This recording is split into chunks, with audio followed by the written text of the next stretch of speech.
So I've been put onto the stage for talking about electronic security. I don't know how much I would be able to cover in this 10 minutes. What I will try to do is give you a high level in terms of information that I can talk about safety and security as much as possible. So first slide, is it this is the checkup. Slides are on. Presentation.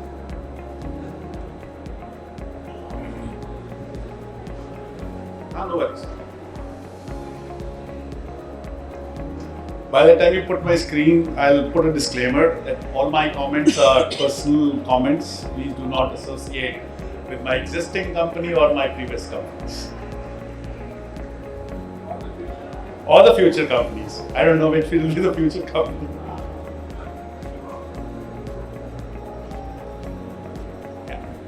So while you put the deck on, I'll try and tell you a story. And this story actually was told to me by my friend, my mentor. He used to be my colleague, my boss. So it's a very, very good story, and I've listened to it many times. So it's imprinted in my head. So Puneet knows him very well, Danny. So Danny talks about this story a lot. So it's a story about, cooking of chicken. So he used to be always next to his mom while she is cooking chicken, and she used to cut the legs and the wings and then put the chicken in the pan to cook. One day he asked, "Mom, why do you do this? Why can't you put the whole chicken in?" No, my mom used to do that way. And she continued. So one day he went to grandmother house, saw grandmother doing the same, and asked grandmother, "Why do you do this?" "Oh, my mom used to do that." Okay, fake home. Then he went to great grandmother's house. She was alive, coincidentally. I don't know what she was eating for quite a long time. Maybe the chicken with cut legs, gives longer life. He asked great grandmother, "Grandma, why do you cut the leg and the wings and then you cook?" And his son, "It was because I had a small pot and I can't fit the whole chicken inside. So I used to cut it, put the chicken and cook it, and then later on utilize the legs later on." So he said, "Oh, that's the reason." So in field of security also, that's what happens. I see somebody putting one camera here, putting one thing there, and we just copy that and deploy at any of the other buildings and facilities without thinking what's the logic behind it. Do we really need those cameras? Do we really need those stuff that is put in that building? Is it so? No. What we're doing is we are just following a sheep going forward, and she falls into the valley and we also fall behind them. So that's what's happening. So this is probably you'll remember this when I'm talking about it. So this way. Okay. So let me talk first on the operations or the cycle which a bad guy goes through. How does a bad guy work? So first you need to learn that to become, you have to think like a devil to prevent a devil, or you have to think like a thief to prevent a thief. So you need to understand what's the operation cycle. So the first it's basically in 5 stages. First is target list. So they would list out buildings or the places they want to target. And maybe 10-15 buildings that may show up onto it. Then they will carry out initial surveillance. They will go and see, what kind of the environment is, what kind of people are there, is the guard attentive or not, what kind of security measures are there in place, and they will come back. And this guy who is doing the initial surveillance may not be a terrorist or may not be a bad guy. He may only be getting $500 and go and take some pictures and come back. Then they do the planning surveillance. Then the actual guy or the person who's really trained, somebody like me, would go for planning surveillance. How would I like to do it? And that is and then the final stages, the deployment, which the person will do, or before the deployment also they do a trial run. So there are actually 7 stages. I've just shortened it a little bit so that because I had 10-15 minutes only. So they will do a trial run and then they will deploy the resources. It is not that I will get up one day and say I'm going to snatch somebody's purse, or I'm going to do a robbery, or I'm going to do a dacoity. It will never be that case. They will go through this operations. And I will give you a story on this operational cycle. In a conflict zone, there were, foreign forces were deployed, and there were 2 key generals who were running the show. And the people terrorists tried to, kidnap them, and they made a plan to kidnap them. So one was Pal and one was, let's say, Puneet, 2 generals. So they carried out the surveillance and they looked at what are the choke points, what are the various routes they take and everything. And they had planned to pick the most biggest general, which was probably Hervirender Pal, but they finally ended up picking up Puneet. And they were caught. And when they asked the people, why did you pick up Puneet? Why didn't you pick up Pal? They said Pal was a little bit more suspicious and difficult target. And why so? And it was in the notes. This is because Pal used to come out every day and he used to check under his car from all the sides. That's why he was very, very cautious and he was more security conscious. And we thought that probably our plan will fail. Because obviously they want to succeed. They want to make, buck out of the entire investment, because every single attack is an investment. They put in money in there. So they said, so then they went to the general and said, hey Pal, what do you look under your tire or under your car? He said, my car had a leaking oil problem. So I was every day looking that whether the oil has leaked or not. It has nothing to do with my security sense. So it is all about how a building security is perceived by the person who was targeted.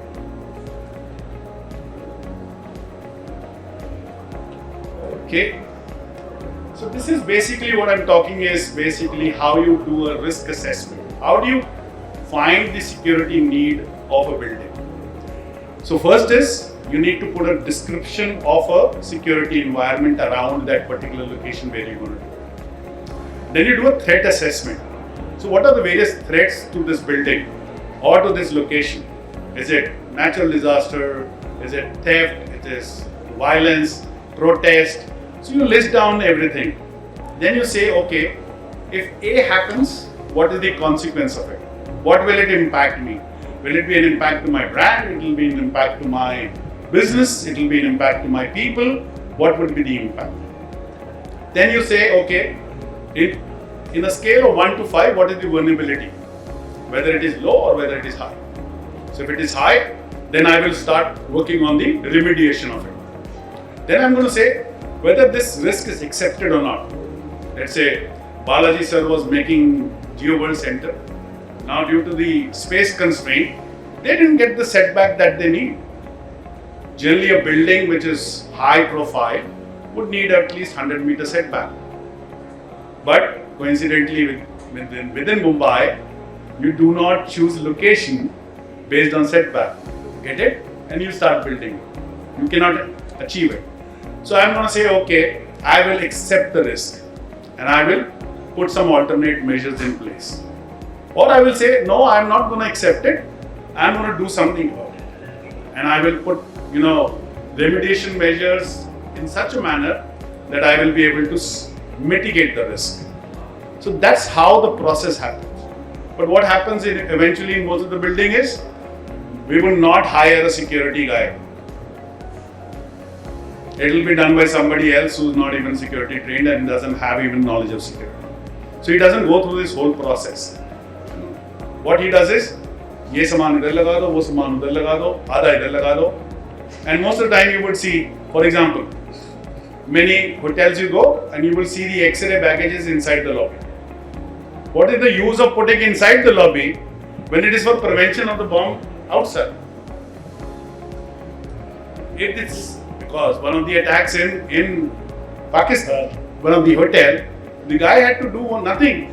He just put the explosive left the bag on the X-ray, came out on the other side, he left and he detonated from outside. Period. So why do I need to keep it? Either I accept the risk and say, hey listen, I will take it. Let it come and blow it up inside. If we say no, we want to stop it, then it needs to be stopped outside, not stopped inside. So Rajneesh has purposely told me to give examples. So blame it on Rajneesh. The other example you would see is, I see people installing bollards and crash-rated barriers at many offices or many locations. Do we actually need it? Do you have the setback? So if something blows up at your gate, which is 6 meters away from your building, are you going to invest so much? Accept the risk. If you don't accept the risk, then probably create the setback. Maybe take your checkpoint far off. Work with government, try to push your checkpoint on the main public road somewhere. So that is somewhere down the line we need to have assessment done on a regular basis. Not just only when we are making the building, but even at later stage.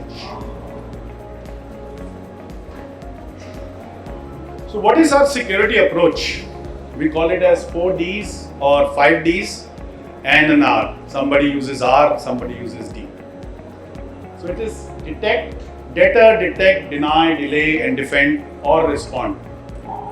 And you can see very clearly in each particular section I have put in that what are the measures that are put for each particular area. So let's say security guards are for deterrent. But if a security guard is standing slouchily with his stomach outside, can't even run, not even focused, you're not going to have that deterrent at all. Fencing, your perimeter walls, lighting, pretty important. Nobody looks even at lighting. That how much should be the lux in your areas to prevent somebody to do something bad. Because the guy needs to hide. He needs to hide himself. He doesn't want to be caught. So what you would do is have enough illumination everywhere. I know, yes, we can put in sensor to put it down, but the moment somebody comes in, it should come in so that the camera can look at it. Your background screening. That's one of the tools that people use. This is for deterrent. Because people know that background screening has been done on us. So we cannot run away. And PR activity. PR activity is very important. People don't talk about their security. We should. Because the word of mouth goes much farther. And even it goes to the bad guys also. It is double-edged sword, PR activity. It can attract also and it can repel also, either way. Then in detect you have got access control, CCTV and alarms. Then in delay you have got vehicle barriers, parameters, blast films and then various other safe rooms where people can go and be inside to protect themselves. And then response, which is basically emergency, crisis plans and business continuity, which is important because all this is useless if in case something happens, how do you respond? How do you take care of it? You will be able to deter 90% of people, but 10% who are probably adamant of doing it will be able to still do it.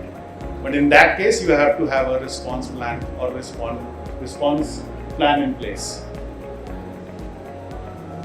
Okay. So this is called as layer of security. So generally when you develop, you put in layers. So first would be your physical barriers, then is your technical barriers, procedures and processes, and intel. Intelligence is very important. Awareness, how do you gather intel? How do you get information? Be it information coming in from your CCTV, be it information coming from people. So that's very, very big tool that is required for you. So wall, fences, gates, locked doors are part of your physical.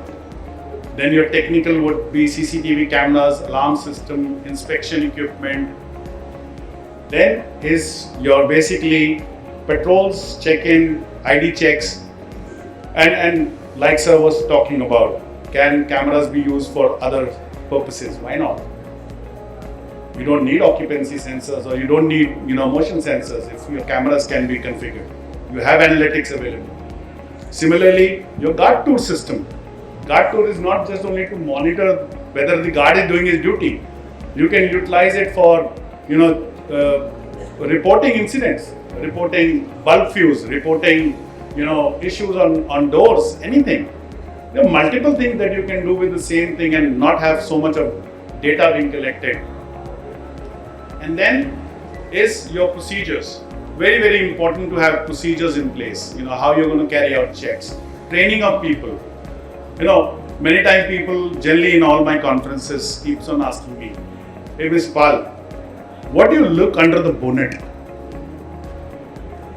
And under the mirror, with the mirror. What do you look? And if you go and ask the security guy, poor guy may not be even know that what he has to look at. Can somebody give me an answer? Anybody? Look for a different color than a black. Underneath? No. So there are a couple of reasons behind it. Let me give you. First is that in a public space, like we have either hotels or the Geo World, you cannot stop customer from coming in. He says, I'm coming here. In an embassy, US consulate, you are parked 100 meters away and then stopped and brought down and all your clothes taken down and checked properly. Correct? You can't do it here. The moment you do it, loss of business. So what do? You stop them. There is one guy who's doing profiling. He's supposed to do the profiling on the people inside the car as well as on the driver. So if a driver's hands are tight, he's sweating, his jaws are tight, he's looking nervous, that is known as profiling. Those are signs for person who wants to come and do a suicide mission. So you look for that. So if your guard is not trained to look at that, I'm sorry, then he's not doing his job. And what you're doing is a farce. Might as well not do it. The other thing is, while you're taking the bonnet up, actually you're looking for power source only. There is no place in the engine compartment that you can put in a bomb. And that will not be able to blow up your entire building. So if I have to blow up a building, it has to be inside my trunk area, where you have got more space where I can pack more explosive. 5 kilo se kuch nahi hone wala.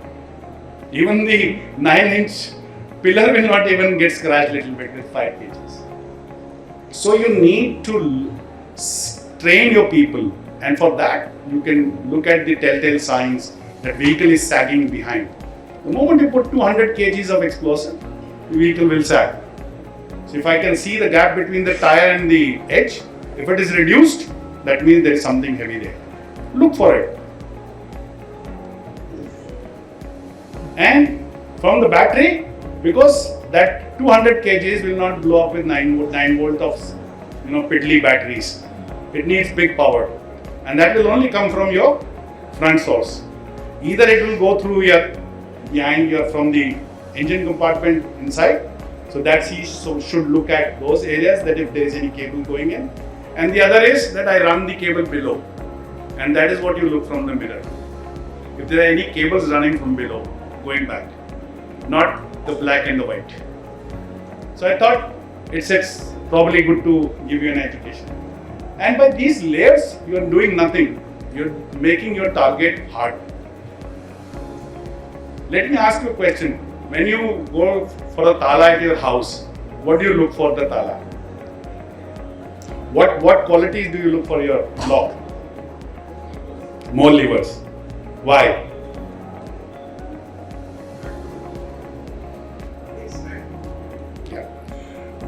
Why you look for a better lock is that your neighbor's lock should be lower than you. That is what you should look at. तो उसका अगर 4 liver का है तो मेरा 7 का होना चाहिए. So that it takes time for him to go into my house, because in my initial surveillance I will say Balaji's house has got 7 lever and Puneet's house has got 4 lever. तो इसी में चलते हैं. Bank account. So it is important that you shift the target. This is called as target shifting. You may be on the list of 10 or 15 number of targets, but that way you get eliminated. Hey, listen, this guy is hard. It has got everything. The guard is very spick and span. They do proper check. They are very well trained. They've got all systems in place. You will say, let's not do it. My chances that I am spending $4,000 on this one attack, I will not even go through it. I will be caught on the first layer itself. Let me go to some other place where like this. Let me go there. So it's called target hardening. So this is, I have explained the layer of security. So you can see all the gizmos put in one, because it was not possible for me to explain each on that text. So I took a picture of it. So if you would see, it starts from your entrance, which is parking gates, where you are putting either, if you have a setback, you put bollards, crash barriers. If you don't have, you put regular barriers. It starts with perimeters. So, very important is your perimeters. What kind of walls you are looking at? What is the height of the wall? Is there a trespass issues there? So, are you going to have motion sensors? Are you going to, motion detectors? What kind of motion detectors? So even a kabutar comes in, it gets activated, no point. So are you going to go with microwave type, or are you going to do with fiber optic? So the assessment has to be done. What's the risk? How many times is going to be the trespass happening? Is this a trespass prone area? Imagine place like Mumbai airport, which has got shanties right next to it. I can jump from the shanties windows and come into it. So there, if you see, they have put in intrusion detection, and that is all fiber optic and the ground radar systems. So you have to look at your building's vulnerabilities and then accordingly deploy systems. Lighting, as I said, septed. Then signage is important, because if you would put signage, this is restricted area, the person will automatically get. I know Indian mentality is not so high. Generally, the moment we see restricted area, we get tempted to go into it. And we want to go and see what it is so restriction about it. It may be only a server room. Mal masala kidhar hai? It may be only a server room or maybe a hub room only. But, restriction is very. And in the center will be your assets and your senior executives or your control room. And I'll come on the integrated control room. It has come up multiple times in smart cities, and multiple times in Balaji's presentation on how we can maximize the data to come in and have the efficiencies. So this is all about how efficiently we can manage security systems. First is integrate and configure all physical systems under one platform, which we generally don't do. CCTV separate, access control separate, barrier separate, other devices separate. There is no integration, they are not talking amongst each other.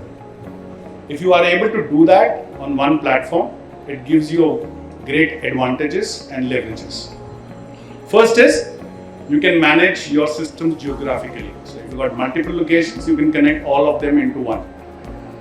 Respond in real time. Because if a situation is happening, let's say there is a guy who force opens your access door. Who's looking at that alarm? Who's monitoring it? Is anybody doing that? Is there a command center? Most of the time I've gone to office buildings for inspection for my own company, and I've seen camera laga hua hai, aadmi koi baitha nahi hai. Nobody is sitting there who's watching it. So what is camera for? Only doing postmortem? It's not postmortem tool. It's a reactive and proactive tool also. Provided you have designed it well, configured it well, and you know what you want to look at. There may be an area which you don't want to look throughout the day, but there may be which you need to look 24/7. Then enhance the operational efficiencies and effective response if you have an integrated command center, and it reduces your investment cost of migration, upgradation and expansion. In future, when you want to do expansion or migration, at that time you reduce your cost because your system is already on one single platform. All you have to do is probably upgrade your platform, and You can keep on upgrading your field devices later on. So it reduces your cost a lot. This is what I've shown you is kind of an integrated command center. And these are like nowadays, every single company is going into integrated command centers. And just not having an integrated command center with just CCTV, it should have your entire systems put onto it, including your Intel, which is your main support. Because if you do not have Intel in your integrated command center, which is feeding that if there is an incident that has happened, let's say there is a fire happened close by GeoWorld Center, it pops up on data miner or comes on to breaking news, which is being monitored by an integrated command center security guy. He will say, hey, listen, there is a fire. This could have an impact on our business. So let's look at how many people are there, how many employees are staying close by. Do we need to reach out to them? Hey, listen, are you okay? Are you safe or not? So Intel is a very, very important, part of the integrated command center. And I generally see people putting control rooms only, where a security guy is sitting, watching cameras only and some alarms. That's not an integrated command center. That's only known as CCTV monitoring room. Now, the next level, probably, I know Rajneesh may ask me, what's the next level? Next level is fusion centers, wherein even data privacy or your data leakages, which Puneet is going to talk about, can be also integrated there. So you can have your DLPs, everything set up at your one single command center, which covers even your cyber risk and covers your physical risk, both. And this is what is now the future for most of the organizations moving into fusion centers from integrated command centers. This is what I wanted to show you, is how systems are integrated with each other. You have an access control door, somebody trying to force open, the camera pops up immediately onto the screen. The guy can see, he can respond, send people to, counter that, delay, deter that. Similarly, you have set up, visual analytics, which is basically nothing else but, tripwires on your field without putting a fence. And if anybody crosses that, you get an alarm there. Similarly, you can have your graphics of all your devices, whether how many devices you have, how many are working, how many are not working. Because most of the time in smart cities, cameras are there, but those are not working. That's what happens. Because nobody is monitoring it, nobody is actually looking how many systems are not working. Auditing is very, very important. We don't audit at all. That's the biggest problem. An audit can only be done if everything is seamlessly on one screen, which is able to give you a complete dashboard of all your devices. I've got 10,000 devices, out of them all are working, or 10 are not working. This is the list of those 10.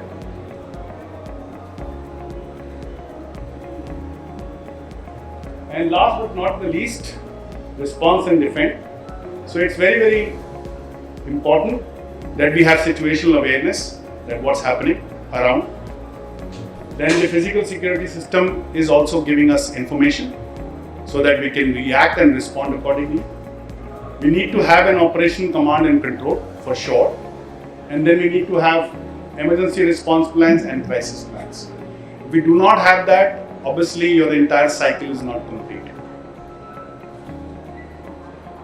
I will open up for questions.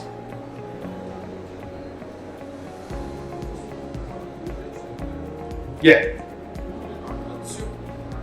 Since you will be bringing a lot of data and other command features into one particular place, will the size of those things go exponentially higher with respect to what you have today? No, not necessarily. Because your data centers, we are not moving the data center. We are actually only having a console for monitoring of the data moving outward. No, I'm not talking about data centers, but when you say that we can integrate data operations, we can do command operations, security, and everything can be done. So when an integrated approach of fusion takes place, will that size of that facility which you have today as a command center go up substantially? No. Why? Reason being is because the consoles doesn't require too much of space. You're just putting one more server, couple of servers for having that data moving through your servers and see if there are any vulnerabilities or anybody trying to move your data outward. That's it.